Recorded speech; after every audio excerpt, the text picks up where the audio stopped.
আমৃত্যু ভালোবাসি তোকে। লিখেছেন সালমা চৌধুরী। পর্ব ৭। মনের উপর কারো হাত নেই। মনকে আমি যা বোঝাবো আমার মন তাই বুঝবে। এই স্লোগান দিতে দিতে নিজেকে শক্ত করলো মেঘ। আজকে সে ফজরের আজানের সময় উঠেছে। রাতে অ্যালার্ম দিয়ে ঘুমিয়েছিল। দিন যত যাচ্ছে পরীক্ষা তত কাছে আসছে। যেভাবেই হোক চান্স পেতে হবে। প্রথম টার্গেট মেডিকেল, দ্বিতীয় ঢাকা বিশ্ববিদ্যালয়। এজন্য সবই পড়তে হচ্ছে তাকে। নামাজ পড়ে পড়তে বসেছে মেঘ। ৭টা থেকে ৭:৩০ পর্যন্ত পড়াশোনা করেছে। সকালে খালি পেটে বেশিক্ষণ থাকা কষ্টকর। তাছাড়া পড়াশোনা করলে আরও বেশি ক্ষুধা পায়। গতকাল সন্ধ্যায় খেয়েছিল, সারা রাত কিছুই খায়নি। ক্ষুধায় চুচু করছে পেট। দৌড়ে নিচে গেল মেঘ। মেঘের দৌড় দেখে ভয় পেয়ে গেলেন হালিমা খান। উনিও রান্নাঘরে থেকে ছুটলেন। কি হয়েছে তোর? এভাবে ছুটছিস কেন? আমার খুব ক্ষুধা পাইছে আম্মু, তাড়াতাড়ি খেতে দাও। তুই কখন উঠেছিস? ফজরের সময় উঠেছি, তারপর পড়াশোনা করেছি, তাড়াতাড়ি খেতে দাও আমায়। হালিমা খান যেন খুশিতে গদগদ হয়ে গেলেন। ওনার মেয়ে পড়াশোনায় মনোযোগ দিচ্ছেন, সাথে খাওয়া দাওয়াতেও। এ তো প্রতিটা মায়েরই প্রধান ইচ্ছে। উনি ছুটে গেলেন রান্নাঘরে। মেঘের পছন্দের সব খাবার হাজির করলেন মেয়ের সামনে। মেঘ ক্ষুধার তাড়নায় ঝটপট খাবার শেষ করে নিজের রুমে চলে গেল। আজকে তার কোচিং প্রাইভেট কিছু নেই। সন্ধ্যা শুধু শাহরিয়ার ভাইয়া পড়াতে আসবেন। সারাদিনে একটা রুটিন করে নিল মেঘ। টার্গেট সেট করে পড়াশোনা করলে পড়াশোনা তাড়াতাড়ি এগোয়। এদিকে ৮টার পর বাড়ির সবাই খেতে বসেছে। আবির একেবারে রেডি হয়ে নেমেছে। চেয়ার টেনে বসতে বসতে নজর পড়ে সামনে চেয়ারটা ফাঁকা। নিষ্পলক তাকিয়ে কয়েক সেকেন্ড স্বাভাবিক হয়ে খাওয়া শুরু করে। ইকবাল খান জিজ্ঞেস করেন, মেঘ কোথায়? ওঠেনি এখনো? হালিমা খান প্রফুল্ল মেজাজে উত্তর দিলেন, ও নাকি সে ভোরবেলা উঠেছে, পড়তে গিয়ে ক্ষুধা লেগেছে, তাই কিছুক্ষণ আগে খেয়ে গেল। আলী আহমদ খান শীতল কণ্ঠে প্রশ্ন করলেন, শাহরিয়ার কি গতকাল এসেছিল? হালিমা খান পুনরায় উত্তর দিলেন, গতকাল আসেনি তো ভাইজান, মেঘ অনেকক্ষণ অপেক্ষা করেছে। আলী আহমদ খান স্বাভাবিক কণ্ঠে বললেন, হয়তো কোনো সমস্যা, আজ নিশ্চয়ই আসবে। কেউ আর কোনো কথা বলল না। চুপচাপ খাওয়াতে ব্যস্ত সকলে। কিছুক্ষণ পর খাওয়া শেষে উঠে চলে গেলেন বাড়ির কর্তারা। মিম আর আদি খুনসুটি করে খাওয়াতে ব্যস্ত। তানভীর হঠাৎ আবিরের দিকে তাকিয়ে বলল, ভাইয়া তোমার কি কিছু হয়েছে? আবির নড়চড়ে বসে মুখ গোমরা করে উত্তর দিল, কিছু হয়নি। তানভীর আর কথা বাড়ায়নি, চুপচাপ নিজের খাওয়া শেষ করলো। এদিকে নিজে খাবার শেষ করে ফ্রেশ হয়ে আবিরও অফিসে চলে গেল। বাকিরাও নিজেদের কাজে ব্যস্ত হলো। সারাদিনের ব্যস্ততার শেষে সকলে বাড়ি ফিরল না কেবল আবির। আগামী মাস থেকে আবিরের নতুন কোম্পানি শুরু হবে, সেই কাজেই ব্যস্ত সে। সারাদিন বাবার কোম্পানির কাজ সামলে সন্ধ্যার পর প্রায় এসে দেখতে হয় নিজের অফিসের কাজকর্ম। তার সাথে আরো দুজন বন্ধু আছে, একজন রাকিব আর একজন রাসেল। আবিরের পরে তাদের পোস্ট। আবিরের অবর্তমানে তারাই সামলাবে কোম্পানি। কয়েক বছর যাবৎ আবিরের সাথে প্ল্যান করে রেখেছিল, এটারই পূর্ণতা পেতে চলেছে। এদিকে গতকালকে নেয় আজও বড়ার রুমে অপেক্ষা করছে মেঘ, কিন্তু শাহরিয়ার ভাইয়া আসার কোনো খবর নাই। এই পৃথিবীতে কারোর জন্য অপেক্ষা করা হলো সবচেয়ে কষ্টের কাজ, এটা মেঘের অভিমত। তাই আগে ফুসতে ফুসতে বড় আব্বুর কাছে দাঁড়ালো। আলী আহমদ খান সোফায় বসে কফি খেতে খেতে টিভি দেখছিলেন। মেঘ জিজ্ঞাসু চোখে তাকালে বড় আব্বুর দিকে। তারপর আস্তে করে বললেন, ভাইয়া কি পড়াতে আসবেন না? আলী আহমদ খানের মনোযোগ সরল টিভির দিক থেকে। এক পলক তাকালো মেঘের দিকে, তারপর পকেট থেকে ফোন বের করে ডায়াল করলো শাহরিয়ার নাম্বারে। প্রথমবার রিসিভ হলো না, দ্বিতীয়বার রিসিভ হলো। তুমি আসছো না কেন, পড়াবে না? শাহরিয়া শীতল কণ্ঠে উত্তর দিল, আঙ্কেল আমার জন্য বাসাটা দূর হয়ে যায়, সময় মেনটেন করাও একটু সমস্যা, তাই আমি আর আসতে পারবো না, সরি। তাহলে তুমি এই কথাটা প্রথম দিনই জানাতে পারতে। একটু অসুস্থ ছিলাম আঙ্কেল, হাসপাতাল থেকে আজই ফিরেছি, আপনাকে সময় করে ফোন দিতাম আমি। কি হয়েছে তোমার? তেমন কিছু না, হালকা ব্যথা পেয়েছি। দোয়া করবেন আঙ্কেল, আল্লাহ হাফেজ। সাবধানে থেকো, আল্লাহ হাফেজ। আলী আহমদ খান মেঘকে জানালেন পড়াবে না। মেঘ কি বলবে বুঝে উঠতে পারল না, ঠায় দাঁড়িয়ে রইল সোফার পাশে। তখনই সিঁড়ি দিয়ে নামছিল তানভীর। মেঘের কাছে এসে দাঁড়িয়ে প্রশ্ন করলেন, এখানে দাঁড়িয়ে আছিস কেন? মেঘ মাথা নিচু করে পাতলা অধর নেড়েচেড়ে বললেন, শাহরিয়ার ভাইয়া পড়াবেন না আমায়। তাতে মন খারাপ করার কি আছে, মানুষের সমস্যা থাকতেই পারে। মেঘ চোখ তুলে তাকালো ভাইয়ার পানে। তানভীর বড় আপুর দিকে তাকিয়ে পুনরায় বলল, আমার একজন পরিচিত আপু আছে, উনিও ভালো পড়াতে জানে, আপনি অনুমতি দিলে আমি কি কথা বলে দেখবো? আলী আহমদ খান তানভীরের দিকে তীক্ষ্ণ দৃষ্টিতে তাকালেন। হয়তো মনে মনে ভাবলেন, যে ছেলে জীবনে পড়াশোনাই করে না, সেই ছেলে আবার বোনের জন্য টিউটর খুঁজছে। মুখ ফুটে বললেন, দেখো তোমার মতো গর্ধব না হয় যেন। তানভীর হাসি মুখে বলল, দুই একদিন পড়ার পর মেঘের যদি মনে হয় পড়বে তাহলে ফিক্সড করব। আলী আহমদ খান এবার যেন স্বস্তি পেলেন, সহজভাবে বললেন, ঠিক আছে কালকে আসতে বলো তাহলে। তানভীরের কথা না বাড়িয়ে চুপচাপ বের হয়ে গেল বাসা থেকে। মেঘও নিজের মতো বই খাতা নিয়ে রুমে চলে গেল। আজ মঙ্গলবার। মেঘ রেডি হয়ে একেবারে নিচে নামলো। ক্লাসের টাইম 30 মিনিট এগিয়ে দিয়েছে, তাই তাড়াতাড়ি যেতে হবে। খাবার টেবিলে বসে তাড়াহুড়ে খাবার খাচ্ছে মেঘ। সামনে চেয়ার ফাঁকা। এদিকে যেন মেঘের স্বস্তি কাজ করছে। রবিবারে ধমক খাওয়ার পর থেকে মেঘ ইচ্ছে করে আবির ভাইয়ের থেকে দূরে দূরে থাকতে চায়। এদিকে আবির 8টার দিকে না খেয়ে অফিসে চলে গেছেন। নিজের অফিসের কাজ শেষ করে তারপর বাবার অফিসে যাবে। মেঘও খাওয়া শেষ করে কোচিংয়ের উদ্দেশ্যে রওনা দিল। 2টায় মেঘ কোচিং থেকে এসে ফ্রেশ হয়ে খেতে বসেছে। 2 লোকমা মুখে তুললেই কারো পায়ের শব্দে ফিরে তাকায় মেঘ। আবির ভাই খাবারের টেবিলের দিকে আসছে। মেঘ গলায় খাবার আটকে গেছে, গিলতে পারছে না মেয়েটা। কোনো রকমে পানি দিয়ে খাবারটা গিলল। এদিকে আবির বেসিন থেকে হাত ধুয়ে এসে মামুনিকে বলল খাবার দিতে। বসলো গিয়ে মেঘের বিপরীতে রাখা চেয়ারটাতে। মেঘের চিবুক নামলো গলায়, দৃষ্টি তার পেটের দিকে। মনে মনে আল্লাহ আল্লাহ করছে মেয়েটা। হাত পা কাঁপাকাঁপি শুরু হয়ে যাচ্ছে। 2 দিন পালিয়ে থেকেও লাভ হলো না। বারবার কানে বাজছে রবিবারের সেই কথাটা। এমন থাপ্পড় দিব যার দাগ 1 মাসেও যাবে না। কে চায় স্বেচ্ছায় মার খেতে? কোনো রকমে খেয়ে সরে পড়লে সে বাঁচে। খাওয়ার গতি বাড়ালো, নাকে মুখে খাবার ঢোকাচ্ছে মেঘ। আবির ক্ষিপ্ত দৃষ্টিতে তাকালো মেঘের দিকে, গভীর গলায় কপাল কুঁচকে বলল, কি হয়েছে তোর? মেঘের নিঃশ্বাস আটকে আছে, গলা শুকিয়ে কাঠ। সারা শরীরে কম্পনে মাথা তীব্র হলো, এজন্য কথা বের হচ্ছে না মুখ দিয়ে। কিন্তু আজ তাকে বলতে হবে, হিটলারের মুখোমুখি হতে হবে তাকে। নিজেকে নিজে সাহস দিল। মেঘের সরল স্বীকারোক্তি, কিছু হয়নি আমার। আবির কিছু বলতে গিয়েও গিলে ফেললো কথাটা। এর মধ্যে হালিমা খান আবিরের খাবার নিয়ে এসেছেন। আবির খাওয়ায় মনোযোগ দিলেন। হালিমা খান আবিরকে উদ্দেশ্য করে বললেন, সকালে কিছু খেয়েছিলি বাবা? আবির গুরুভার কণ্ঠে উত্তর দিল, খাইনি। হালিমা খান কিছুটা চিন্তিত কণ্ঠে বললেন, সকালে খেয়ে গেলেই পারতিস, একটু দেরি হলে না হয় হতো। আবির কোনো উত্তর দিল না। মেঘ মনে মনে ভাবছে, আমায় যে লোক হুমকি দেয় ঠিক মতো খেতে হবে, সে নিজে যখন না খেয়ে থাকে তখন তাকে কেউ ধমক দেয় না। সব দোষ এই মেঘের, থাকবোই না এই বাড়িতে। উঠতে যায় টেবিল থেকে, তৎক্ষণাৎ চোখে পড় আবির ভাইয়ের দিকে। আবির মাথা নিচু করে খাচ্ছে। এখন উঠতে গেলে নিশ্চয়ই ধমক দিয়ে আবার বসাবেন, কে জানে আবার থাপ্পড়ি না মারে কিনা। এসব ভেবে মেঘ আবারও বসে দ্রুত গতিতে খাওয়া শুরু করলো। আবির ভাই রাগে এক প্রকার চিৎকার দিয়ে উঠে, একটা থাপ্পড় দিব তোকে, এভাবে খাচ্ছিস কেন? মেঘ থমকে গেল, ধমক খেয়ে চোখে টলমল করছে। মুখের ভাতগুলো কোনো রকমে গিলল, মনে মনে ভাবলো, আমাকে থাপ্পড় দেওয়ার এত ইচ্ছে কেন আপনার? আবিরের থাপ্পড়ের ভয়ে 2 দিন যাবৎ খাবার টেবিলে সবার সাথে খায় না মেয়েটা। কে জানতো এই দুপুরবেলা আবির ভাই অফিস থেকে বাসায় চলে আসবে।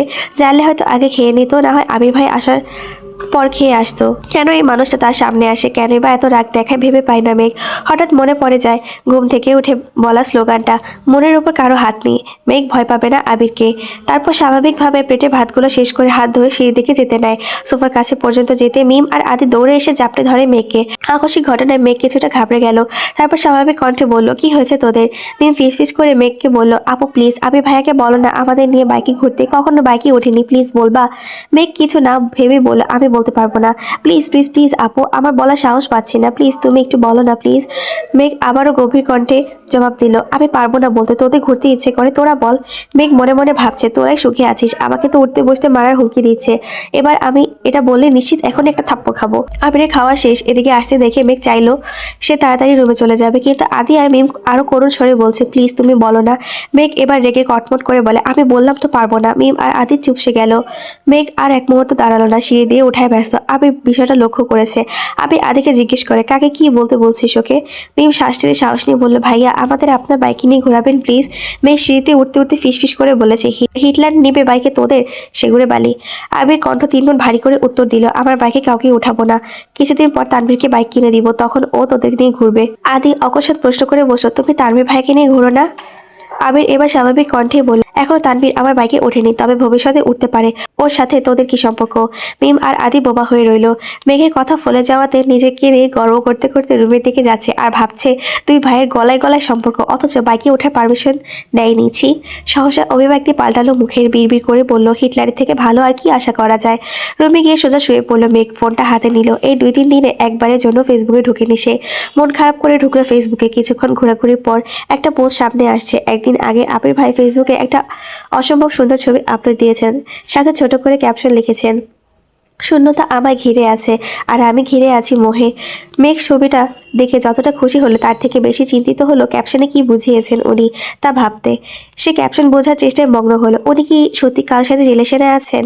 তৎক্ষণাৎ উত্তর আসলো মনের ভেতর থেকে, উনি প্রেম করবে? তোর কি?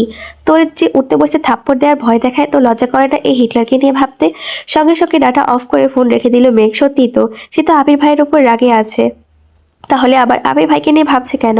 এদিকে আবির ভাই রুমে এসে 5 থেকে 10 মিনিট রেস্ট নিয়ে নিজের ল্যাপটপে আরও কিছু কাগজপত্র নিয়ে বেরিয়ে পড়েছে। সন্ধ্যায় মেঘের নতুন টিউটর এসেছে, বয়স এত বেশি না, ঢাকা বিশ্ববিদ্যালয়ে ফিজিক্সে পড়াশোনা করছেন, এবার 3য় বর্ষে আছেন। দেখতে মাশাআল্লাহ অনেক সুন্দরী, গোলগাল চেহারা, বোরকা পরে হিজাব পরে এসেছেন। গুছিয়ে কথা বলেন, সুন্দর করে বুঝিয়ে পড়িয়েছেন মেঘকে। মেঘ যেন পড়া থেকেও বেশি মুগ্ধ হয়েছেন ওনার কথার স্টাইলে। ওনার নাম জান্নাত। মেঘের ওনাকে এতই ভালো লেগেছে যে 2 দিন পর যে দুদিন পড়া পর্যন্ত অপেক্ষা করতে পারলো না। জান্নাত আপু চলে যাওয়ার সঙ্গে সঙ্গে ছুটে গেলেন বড় আব্বুর কাছে, জানালেন ওনার কাছে পড়বে সে। আলী আহমদ খান যেন কিছুটা নিশ্চিন্ত হলেন। তারপরও মেঘকে বললেন, যদি কখনো মনে হয় তোমার পড়ার ঘাটতি হচ্ছে তাহলে তুমি আমাকে বলতে পারো, আমি নতুন টিউটর আনবো, তুমি চিন্তা করো না, পড়াশোনায় মনোযোগ দাও। মেঘ ঠিক আছে বলে নিজের রুমে চলে গেল। রাতেই সবাই একসাথে খাওয়া দাওয়া করলো, কিন্তু আবির নেই। ইদানিং আবির অফিস শেষ করে নিজে অফিসে চলে যায়। ওখানে সব গোছানো, প্ল্যানিং করা এসব নিয়ে ব্যস্ত থাকে। রাত 11টার আগে ফিরেই না। কেউ অপেক্ষাও করে না তার জন্য, কারণ আবিরের কড়া নির্দেশ, আমার জন্য কেউ অপেক্ষা করলে আমি আর ফিরবই না। সেই থেকে মা আর মামুনি শুয়ে পড়ে। আবির 11টার পরে এসে ফ্রেশ হয়ে নিজের মতো খায়। কেটে গেল আরো দুদিন, দেখা হলো না মেঘ আর আবিরের। সকালে আবির খেতে আসলেও মেঘ আগেই খেয়ে পালায়। সে আবির ভাইয়ের মুখোমুখি হতেই চায় না। মেঘ ছোটবেলা থেকে খুব আবেগী আর জেদে, অল্পতে কান্না করা তার স্বভাব, আর কোনো বিষয়ে জেদ করলে তা সহজে কাটে না। যেমন সামান্য কয়েকটা থাপ্পড়ের জন্য আবির ভাইয়ের সাথে 9 বছরের উপর কথা বলা হয়নি একটিবার। আবির ভাই দেশে আসাতে মনে অন্যরকম অনুভূতি জন্মানো শুরু করেছিল সবে মাত্র, কিন্তু আবির ভাইয়ের হুমকিতে অনুভূতিগুলো চাপা পড়ে যাচ্ছে। মেঘ নিজেই যেন অনুভূতিগুলোকে মাটি চাপা দিতে ব্যস্ত। কথায় আছে, চোখের আড়াল হয়ে গেলে মনের আড়াল হতে বেশি সময় লাগে না। এজন্য মেঘ সর্বোচ্চ চেষ্টা করছে যেন আবির ভাইয়ের সামনে এসে না পড়ে। সবাই টেবিলে বসার আগে এসে খেয়ে নিজের রুমে চলে যায়। আবির ভাই অফিসে গেলে সে কোচিং এর জন্য বের হয়। দুপুরে আবির ভাই থাকে না বলে একটু রিল্যাক্সে খেতে পারে। রাতেও জান্নাত আপু পড়িয়ে যায় 7:30 নাগাদ, তখনই খেয়ে রুমে চলে যায়। তখন তো আবির ভাই ফিরেই না, দেখা হবে কিভাবে। সেই রবিবার থেকে পালিয়ে বেড়াচ্ছে মেঘ। আজ বৃহস্পতিবার। মেঘ নিজে পড়া শেষ করে শুয়ে মোবাইলটা হাতে নিয়েছে। আবির ভাইয়ের কথা খুব মনে হচ্ছে তার, তাই আবির ভাইয়ের আইডিতে ঢুকলো, কিন্তু কোনো আপডেট নেই। মনের ভেতরটা কেমন যেন মোচড় দিল মেঘের। মঙ্গলবার দুপুরে খেতে বসেছিল একসাথে, তারপর আর দেখেনি সে। মেঘের খুব ইচ্ছে করছে আবির ভাইকে দেখার, মনকে কোনোভাবে শান্ত করতে পারছে না। মনের জোরগুলো নিস্তেজ হয়ে পড়ছে। অনেকক্ষণ মনকে বুঝিয়ে ব্যর্থ হলো, তাই রুম থেকে বের হয়ে গুটি গুটি পায়ে এগিয়েছে আবির ভাইয়ের রুমের দিকে।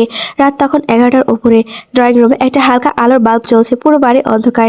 মেঘ আবির ভাইয়ের রুমের সামনে দাঁড়ালো। দরজা চাপানো, আস্তে করে ধাক্কা দিল মেঘ।